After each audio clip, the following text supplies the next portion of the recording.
Take a look at this. Sunday 20th of December 2025, Tottenham Hotspur Stadium, minute 56. Alexander Isak opens the ball out wide to Hugo Ekitike. The Frenchman, first time, lays it into Florian Wirtz. And the German, doing exactly what one of the best creators on the planet does, slips it straight back into Isak's path. Calm, composed, clinical goal. Wirtz's first assist in the Premier League, Isak's first Premier League goal for Liverpool, and just like that, the ghost started to fade. But it didn't stop there, minute 65. So Boschlei switches play to the right, finding Jeremy Frimpong, 1 versus 1. The Dutchman drives at his man, changes pace, creates a tiny window and whips the cross in. It's blocked, or at least it should have been, because the ball drops perfectly for the most informed Liverpool player on the pitch, Hugo Ekitike. The cross is awkward, the angle is wrong, doesn't matter. He improvises, rises and buries a header into the top corner. His 11th goal for Liverpool. Liverpool have come a long way in recent weeks. This 6-game unbeaten run across all competitions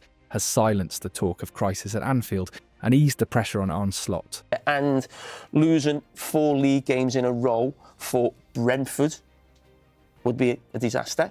For any promoted team, you'd be looking at each other and think we can't lose 4 on the bounce. To see the champions lose 4 games in a row in the Premier League with the expenditure in the summer, I think we're in crisis time for Liverpool right now, in terms of, there'll be a lot of serious questions getting asked in the dressing room, the manager and the coaching staff, and also the people above the manager and the players as well. When they look at what they've actually spent, the players they've gone out and get, they'll be expecting a lot. 11 points from the last 15 in the Premier League and a massive away win against Inter in the Champions League have completely shifted the mood. And that shift matters because not long ago, this club was at rock bottom. The humiliating 4-1 defeat at home to PSV in late November. It up in style. It's Drioues. Followed by painful losses to Nottingham Forest and Manchester City. Left confidence shattered and direction questioned. From the depths of despair, Liverpool now sit level on points with 4th place Chelsea. The calls for change from those with short memories and little patience have gone quiet, as Slot has breathed new life into a managerial reign that looked like it was spiralling badly off course. The Dutchman deserves huge credit for how he has handled the toughest period of his career. Why, for a large part, I like the performance, and we have the 3 points, so I have to tell myself that as well. And pay close attention, because what Slot and this squad have done deserves real recognition. Believe me when I tell you this, Liverpool are going to be scary, and in this video we are going to show you exactly why. But to truly understand what Slot has done, we need to refresh the memory of everyone who once called for his exit, and remember what this football genius has already built at Liverpool. It was on a sun-soaked Anfield last May. After his final match in charge of the club, he had formed an unbreakable bond with over 9 unforgettable seasons that Jurgen Klopp picked up the microphone and spoke directly to the Liverpool fans.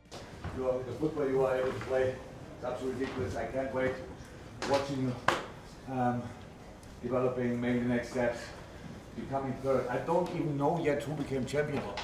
Huh? So, the only ones who got that over here, us, and you can do that again.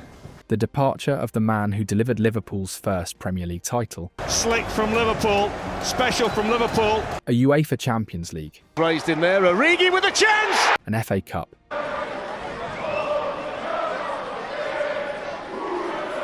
And 2 EFL Cups was never going to be easy. These moments rarely are. At best, they come with turbulence. At worst, they end in complete collapse. That it finished with a 20th English League title, equaling Manchester United's all-time record, wrapped up with 4 games to spare, felt almost unthinkable, even for the most devoted Liverpool supporter. Slot's debut season completely destroyed the widespread belief that it would naturally take time to move from one deeply rooted era to another. And here comes Soboslai.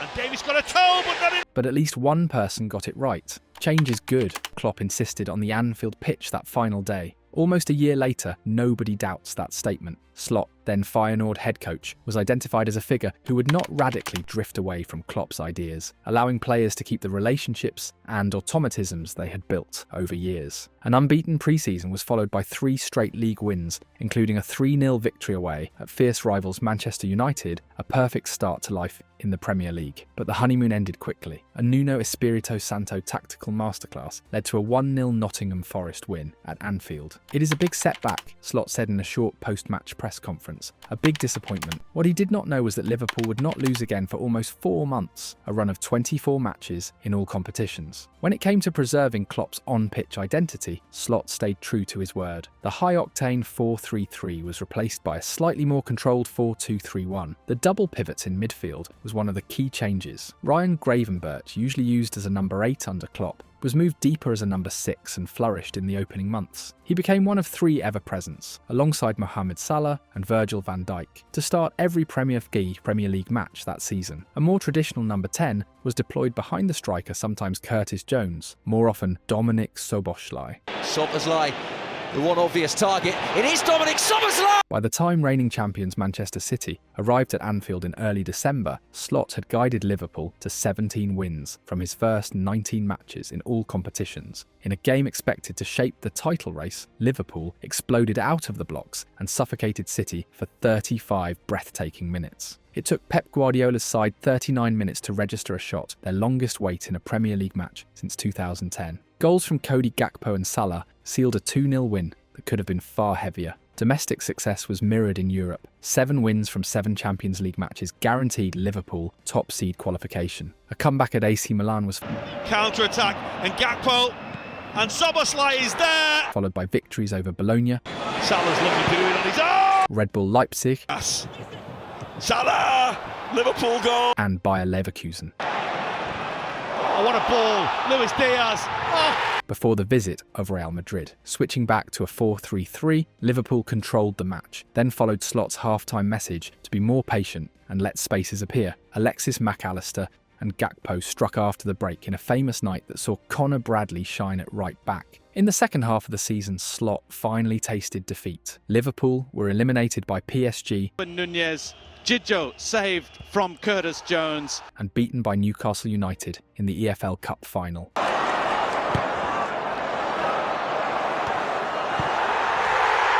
But what he achieved in his first season, winning the Premier League as a new manager, was nothing short of brutal. By the time they lost that EFL Cup final, Liverpool already held a 12-point lead at the top. There were difficult moments, the end of a 26-game unbeaten league run against Fulham. It's won really well, and Rodrigo Muniz makes it through. A last-gasp Van Dijk goal to knock out West Ham.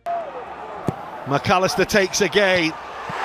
But this team will be remembered as a dominant champion. All of this came while major uncertainties loomed. Salah publicly hinted it could be his final season.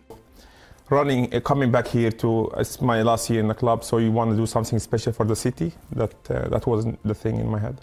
Trent's future pointed firmly towards Madrid. Trent Alexander-Arnold to Real Madrid. Here we go. The story from 1 year ago, March 2024, is now reality. Yet Slot navigated every storm, and what followed for this Liverpool side, and for the Dutchman himself, after winning the league in that manner, was something nobody could have imagined. Liverpool, after becoming champions, went through a period of massive turbulence. There was huge movement everywhere. The tragic incident involving Diogo Jota,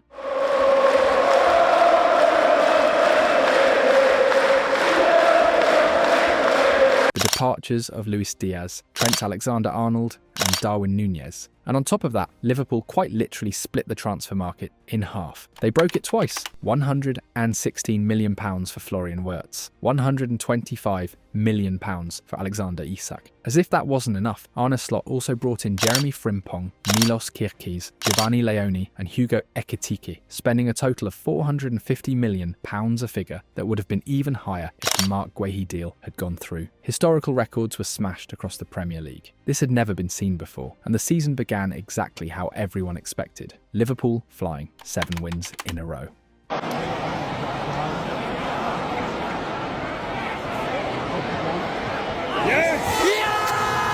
Until September 27th, when the problems in Slot's team started to surface. And they came in every possible form. The most obvious one was Mohamed Salah's form, the biggest Liverpool star of the last decade. 4-time Premier League Golden Boot winner, 7 Player of the Month awards, 2 Player of the Season awards. And for the first time, Salah was openly disappointing. Last season, before the winter break, he had 18 goals and 15 assists across the Premier League and Champions League. This season, 5 goals and 4 assists, a brutal drop. But the issue wasn't just Salah. The departure of Trent Alexander-Arnold was clearly felt. Their connection had been deeply ingrained. Neither Frimpong nor Bradley nor even Szoboszlai were able to deliver the ball to Salah with the same quality or timing. You could see it in the matches. For the new signings.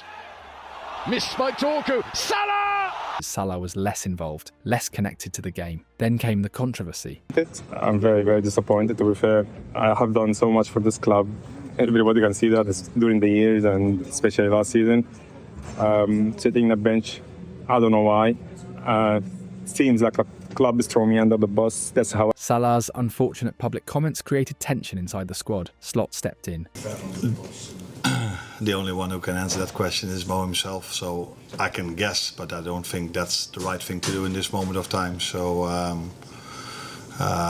it's hard for me to tell who he means in that situation, to be honest. They spoke, they fixed it, and Salah responded, showing flashes of his old self in Liverpool's latest match against Brighton, providing an assist and looking sharper. Defensively, things were even worse. Liverpool's defence hasn't been their strength since the 2022 to 2023 season, conceding more than 1 goal per game on average. But this season turned catastrophic. Slot's Liverpool had conceded more goals than half the Premier League. And this wasn't just tactical. Individual decline played a huge role. Only Virgil van Dijk maintained a consistent elite level. Kierke's alternated between brilliant performances and costly mistakes. Go on! Frimpong simply failed to adapt to Liverpool's system. Would imagine taking part in the game. I imagine Ernesto Valverde and Arne Slot will.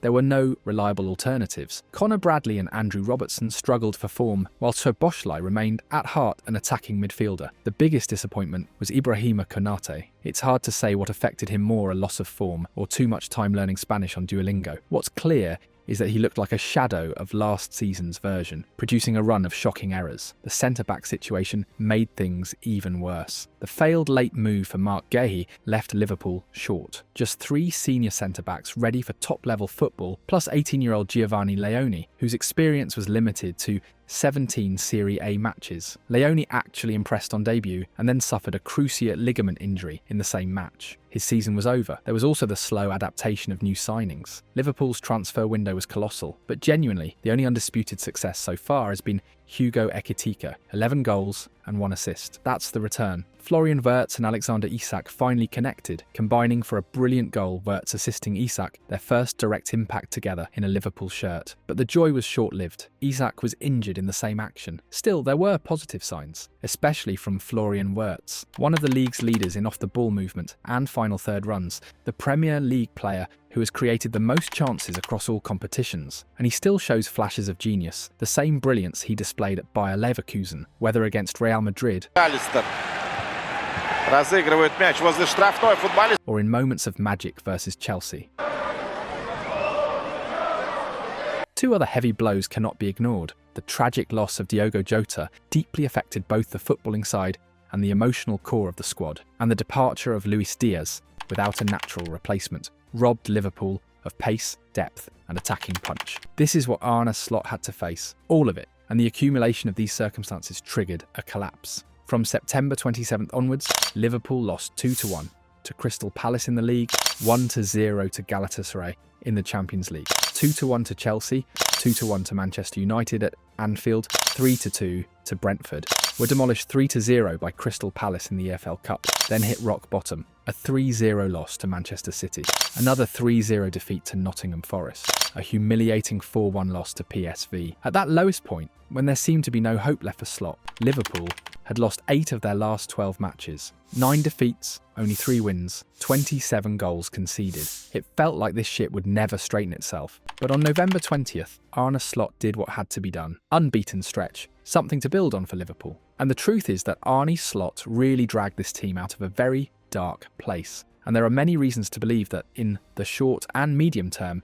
this Liverpool side can become highly competitive again. The Premier League genuinely should be worried about this Liverpool because the adaptation period for their players is coming to an end. And guess what? They are starting to feel more comfortable, especially Florian Wirtz. Slot's decision to make his team harder to beat and to protect the defence has not only reduced the number of chances Liverpool concede, but it has also given Wirtz more freedom. And that is a key detail. With confidence and the right mentality, Wirtz is now showing the kind of player he truly is. The numbers back it up. Finally getting his first assist has lifted a huge weight off his shoulders, and that will only improve what he was already doing well. Wirtz is now among the top 10 players in the Premier League for chances created from open play this season. In the Champions League, the data is even more impressive. Only Kylian Mbappé has created more chances than him. While he has been criticised for struggling with the physical side of the Premier League, he has also brought intensity. He ranks inside the top 10 players for possessions won in the final third. Among the 166 players who have covered more than 75 kilometres this season,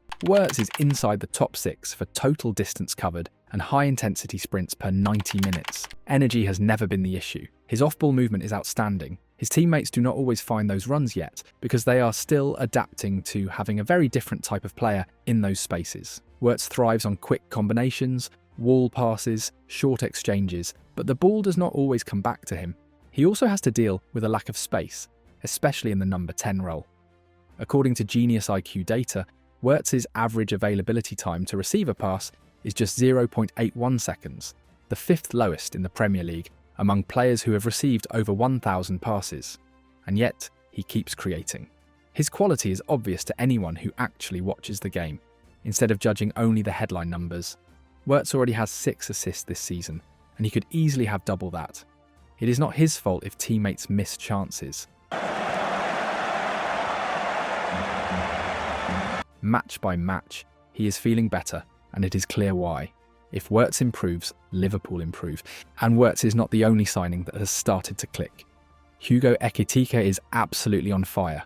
The Frenchman has scored 5 goals in his last 3 matches. He has now reached double figures across all competitions and has 8 goals in his first 11 Premier League starts, exactly the same number Mohamed Salah had after joining Liverpool in June 2017. The 23-year-old averages 0.72 non-penalty goals per 90 minutes in the Premier League. Among players with at least 500 minutes played, only Erling Haaland has a better rate. That becomes even more impressive when you consider that Ekitike has been moving in and out of the starting Arne, adapting to a team that struggled for large parts of the season. His impact is crystal clear. Liverpool have won 8 of the 11 league matches he has started this season, but only 1 of the 6 matches he did not start. They average exactly 2 goals per game when he starts, compared to just 1 when he does not. And his performance against Brighton was about far more than just 2 goals. He completed 3 of his 4 dribbles. Yeah, I wouldn't say perfect because I know I could score way more today, but obviously the most important was to win in front of our fans, so it's a good day. Only Curtis Jones completed more for Liverpool in that match. Ekitike is also far more involved than most strikers. He averages 37.6 touches per 90 minutes in the Premier League. Among central forwards, only João Pedro at Chelsea averages more, and he is often played as a number 10. Ekitike's 49 touches against Brighton were at least 11 more than in any other match this season, a clear sign that he is settling into this team. Up front, Alexander Isak has already scored. His injury was incredibly unlucky, but even in his short time against Tottenham, he looks sharper and more comfortable. Jeremy Frimpong's also improving. He played a crucial role in creating Ekitike's goal with his cross, showing growing confidence. The signings are starting to land. Wirtz looks freer without the pressure of no goal contributions. Isak will return with the confidence of scoring in the Premier League. Ekitike is flying. Frimpong is gaining belief. Salah looks happy again and is back contributing to goals. Add to that the defensive improvements Slot has implemented, Connor Bradley earning his place, the double pivot of Gravenberch and Curtis Jones, the authority of Virgil van Dijk, and the return of Alisson Becker, and you start to see the full picture. In the second half of the season, this combination could be a huge push. Liverpool are now 5th in the Premier League, level on points with 4th place Chelsea. Liverpool are back in the fight.